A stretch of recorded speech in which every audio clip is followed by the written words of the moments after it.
Hello বন্ধুরা, আজকে আমাদের বাড়িতে লোকনাথ পুজো, তো এখন সেই আয়োজন চলছে। দেখো ওই যে ওখানে হয়ে গেছে পায়েস, এখন এখানে বাবার মানে পাখির সাথে সবজি করছি, তারপরে বাবাকে দেখাবো একটু কেমন লাগছে।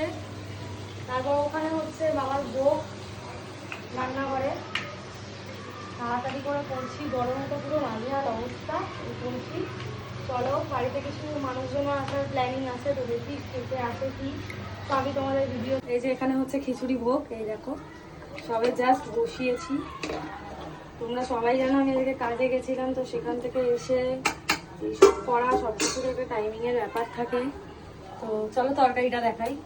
তরকারিটা এই যে বাবারটা আলাদা করে দেবো, তারপরে নিজেদেরটা আলাদা কড়াইতে করবো, যেহেতু আমার জিনিসপত্র খুব ছোট ছোট, সবেতে সব কিছু হচ্ছে না। হাঁড়িটা কেনা হয়েছিল, ঠাকুরের সব জিনিস এখনো কেনা হয়নি, তো সেই কারণে এরকমভাবে করতে হচ্ছে। চলো ফাইনালটা পরে দেখাচ্ছি আবার।